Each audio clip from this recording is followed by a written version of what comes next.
അടുത്ത സങ്കടക്കാഴ്ച കുളത്തൂരിലാണ്. കുളത്തൂരിലെ ആശ ടീച്ചറുടെ വീട്ടിലാണ്.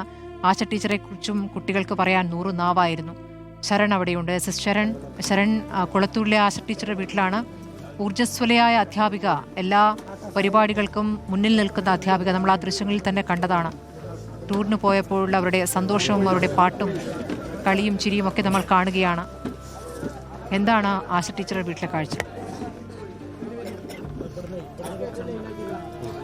സ്മൃതി, കൊളത്തൂരിലെ ഈ വീട്ടുവളപ്പിൽ നിൽക്കുമ്പോൾ നമുക്ക് ആദ്യം തന്നെ ഓർമ്മ വരുന്നത് ആശ ടീച്ചറുടെ ആ പാട്ടാണ്. നമ്മൾ ആ വിനോദസഞ്ചാരം, അതായത് അപകടത്തിൽപ്പെടുന്നതിന് മുമ്പായിട്ട് ഒരു വിനോദസഞ്ചാരത്തിൻ്റെ ഭാഗമായിട്ടുള്ള യാത്ര നടക്കുന്നു. ആ വിനോദസഞ്ചാര യാത്രയുടെ ഭാഗമായിട്ടാണ് അന്ന് ആ പാട്ട് പാടുന്നത്. അത് പിന്നെ വൈറലായതൊക്കെ നമ്മൾ കണ്ടിരുന്നതാണ്. എന്തായാലും ആശ ടീച്ചറിൻ്റെ ആ പാട്ട് തന്നെയാണ് ഇപ്പോൾ ഇവിടെ മുഴുങ്ങി കേൾക്കുന്നത്. വലിയ രീതിയിൽ തന്നെ ദുഃഖം തളം കെട്ടി നിൽക്കുന്ന ഒരു വീടായി ഈ കൊളത്തൂർ വീട് മാറുന്നുണ്ടെന്നുള്ളതാണ്. ഇപ്പോൾ നൂറുകണക്കിന് പേർ ടീച്ചറെ കാണാൻ, അവസാനമായി ഒരു നോക്ക് കാണാനായിട്ട് എത്തിക്കൊണ്ട് ഇരിക്കുകയാണ്. നേരത്തെ നമ്മൾ പൊതുദർശനം നടന്ന സ്കൂളിലെ സാഹചര്യം കണ്ടിരുന്നതാണ്. അവിടെ ആയിരക്കണക്കിന് പേർ ഉണ്ടായിരുന്നു. അതായത് വളരെ വേണ്ട അടുത്ത ബന്ധുക്കളായിട്ടുള്ള ആളുകളും വാർത്തയിലൂടെയൊക്കെ തന്നെ കണ്ട്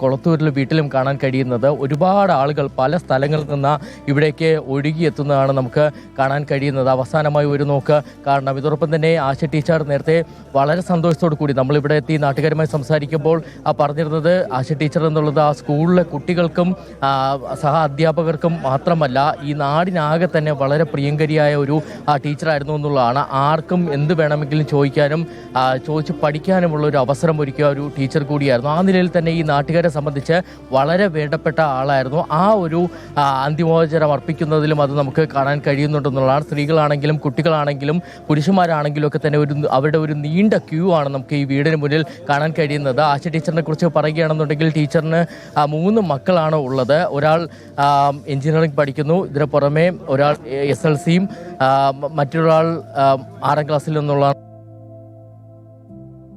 വിട്ട് പോകേണ്ടി വന്നു ടീച്ചറിന് എന്നുള്ളതാണ്. അതായത് ഇവിടുന്ന് പോകുന്ന സമയത്ത് ഭർത്താവിനോടും കുട്ടികളോടൊക്കെ പറഞ്ഞിരുന്നത് ഞാൻ പോയി അവിടെ കാഴ്ചകളൊക്കെ കണ്ട ശേഷം അതിൻ്റെ വിശേഷമൊക്കെ ഇവിടെ വന്ന് പങ്കുവയ്ക്കാമെന്നുള്ളതായിരുന്നു. പക്ഷേ അത്തരത്തിൽ പങ്കുവയ്ക്കാൻ കഴിയാതെ പിന്നീട് ചേതനയേറ്റ ശരീരമാണ് ഭർത്താവിൻ്റെ മക്കളുടെ മുന്നിലേക്ക് എത്തുന്നത് എന്നുള്ളതാണ് ഏറ്റവും വേദനിപ്പിക്കുന്ന കാഴ്ച. നമ്മൾ കണ്ടിരുന്നതാണ്. നേരത്തെ ഈ മൃതദേഹം 9 മൃതദേഹവുമായിട്ട് പൊള്ളാച്ചിയിൽ നിന്ന് ആംബുലൻസുകൾ യാത്ര തിരിക്കുന്നു. അതിന് പോലീസ് അകമ്പടി ഉണ്ടായിരുന്നു. അതിനുശേഷം മണ്ണാർക്കാട് മുതൽ നമ്മൾ ഫോളോ ചെയ്തിരുന്നതാണ്. മണ്ണാർക്കാട് അടക്കം എല്ലാ ജംഗ്ഷനുകളിലും വലിയൊരു ജനാവലി തന്നെ അവസാനമായിട്ട് ഒരു നോക്ക് ഈ ആംബുലൻസിന്, അതായത് ഈ മൃതദേഹത്തെ കാണാനായിട്ട് നിൽക്കുന്നതൊക്കെ നമ്മൾ കണ്ടിരുന്നതാണ്. അതിനുശേഷമാണ് ഈ വിദ്യാലയത്തിലേക്ക്, അതായത് സ്കൂളിലേക്കും എത്തിയിരുന്നത്. അവിടെ മണിക്കൂർ, അതായത് 10:15 വരെയാണ് നേരത്തെ പൊതുദർശനം തീരുമാനിച്ചിരുന്നെങ്കിൽ പിന്നീട് വലിയൊരു ജനാവലിയുടെ സാന്നിധ്യം കാരണം തന്നെ അത് നീണ്ടുപോകുന്നൊരു സാഹചര്യം നമ്മൾ കാണുകയും ചെയ്തിരുന്നു. അതിന് പിന്നാലെയാണ് ഇപ്പോൾ ആശ ടീച്ചറുടെ മൃതദേഹം വീട്ടിലേക്ക്